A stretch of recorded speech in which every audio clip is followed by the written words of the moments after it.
Welcome in, everybody, to another edition of the UWF Football Show. It's head coach Kaleb Nobles. I'm Will Kennedy. It's a Road Warrior edition. Long trip to Murfreesboro, North Carolina. We're at the campus of Chowan University. Right. Victory today, 35-6, the final. Coach, congratulations on that, first and foremost.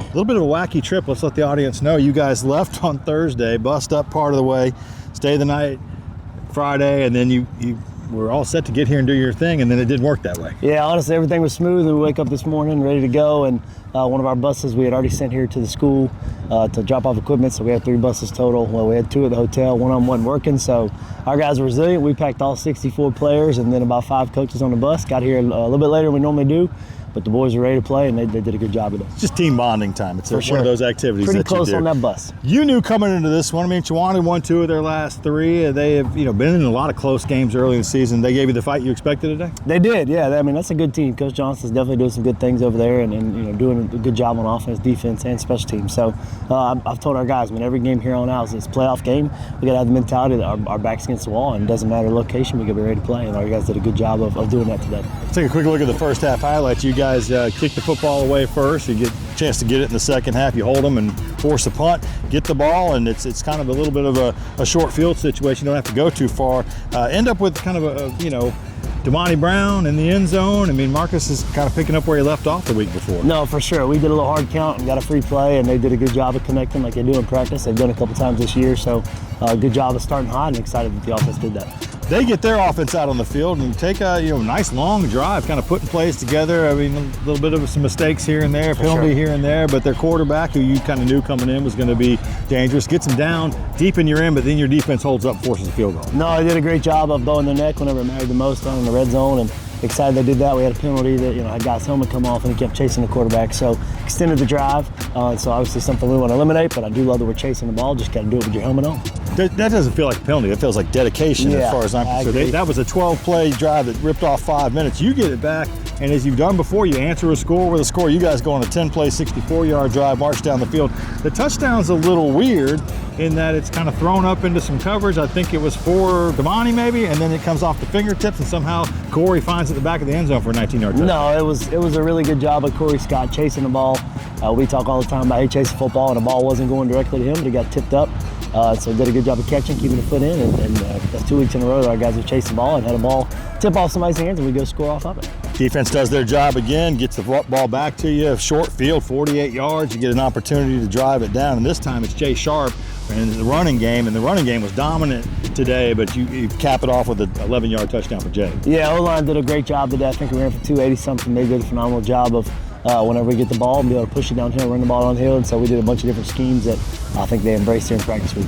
285 yards to be exact, and I don't think anybody was under about 5 yards a carry. It was a great performance. Not done. You force another punt, and it's Virgil Lemons. Not quite all the way, but pretty darn good. Takes it down to the 11-yard line, and sometimes it just seems like he's just waiting, and then all of a sudden he's up the sideline. No, he does a phenomenal job of setting up blocks, trying to run, and setting up the right way. So excited that we've done another great job of special teams this week and helping some points out. TJ punches it in from 9 yards out. You're up 28-3 at this point. You get the football back after they get a field goal and make it 28-6, and then you drive down, get inside the 10, miss the 25-yarder. Yeah, no, and I just challenged them at the game. Hey, anytime we get down the red zone, we got to score points, and that counts field goals. So we got to improve in that aspect. But I was proud of our offense for giving us a chance to go down. We 2-minute drill, did some good things. Even drew up some plays in the middle of the drive. Doing some double move stuff. So excited that we did that. We just got to finish with points. 28-6 at the half, and you had 5 possessions, had a chance to score on all of them. Score touchdowns on your first 4. You go to the locker room feeling pretty good, but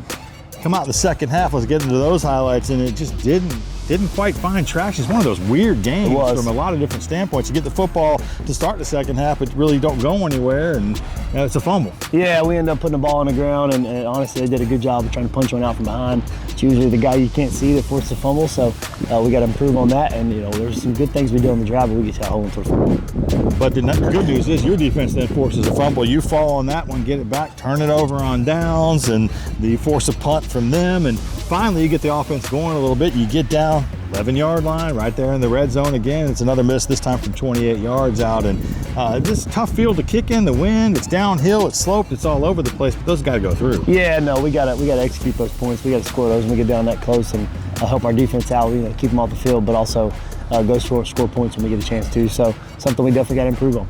Over on downs a couple of times, you just go for it on fourth because the part of the field you're in really doesn't make a whole lot of sense to punt. We only saw Logan Gregory one time. And he did a great job on the one punt that he had. But you finally get a chance to get a touchdown, and it's into the fourth quarter. You get the ball with about 11 minutes left, and you get an interception, you know, that kind of flip it around, get it back, and it's Zach Alford. What a great catch on that drive. First of all, Marcus had a great run, big long run to set it kind of up, and then he finds Zach in the end zone. Zach fought off some guys for the touchdown. He did. It was a good job of Zach, you know, fighting through the ball, making sure you go up and win the football. And so excited that we played that one well, and a really good pull and run by Marcus on a short yardage run. So to break a big one, so he's done a great job of using his legs and making 11-11 football the last couple weeks, and obviously that's helped us. 35-6 at that point with about 4 minutes left. You force them over on downs again. You get the ball back. You put in Tony. You put in some second guys. I thought Keyshawn Glanton was great in this game running the football. Troy Coughlin got in and ran it well. Sure. That second unit looked good. The first time you asked Tony to throw, it's a 3rd and 10. He throws a dime, and For sure. you drive down, don't get points, but they were moving the football. No, they did a good job of staying ready. You know, sometimes it's hard when you're not playing the whole game to kind of hop in there. So they did a good job of being ready to go when the number was called, and I'm excited about those guys. Improving with the 35-6 win to 4-2, 2-1 in the conference. That's the next step, and then there's the next step, which is Shorter comes to Pensacola next week. Get a chance to see the Hawks at Penn Air Field. It's a 4 o'clock kick. What do you expect from the Shorter team that traditionally, it feels weird to say this, but we'll play real tough for a half and then find a way to kind of pull away, but they're a different kind of team. Yeah, no, they do a phenomenal job. Zach's a good friend of mine, and him and I stay in touch, and we've watched them a couple times just because we're playing the teams that they've played. So they've done a great job of using their athletes, getting them in space. Their quarterbacks are really good. Their wide receivers are very, very good. Number one, I don't know his name, but he's a really good player. I've seen him on film a bunch. So we know we got to keep those guys in front of us. And then I haven't watched a whole bunch of them on defense, but I know that they do some good stuff. And so they gave us a good game last year. We got to be ready to play for 60 minutes this week. They've struggled a little bit with their season. They've had some tough games, but as you kind of see here, the final score is not always indicative of the way some of these other teams that we're going to run into will play, regardless of what their record is. No, for sure. I mean, we know you got to show up and play every week. Do your job and focus for 60 minutes, and our guys have done a good job the last couple weeks. We got some momentum going, so we got to keep it rolling next week at home versus a good team with a good crowd. Weird schedule because the bulk of our road games are in the back half of the season, starting with this one, but it's a much easier commute next week to the game at Penn Air Field. Coach, congrats again on the win. 4 o'clock kick coming up with Shorter. It is Breast Cancer Awareness Day, so wear the pink out for the game. That'll be good.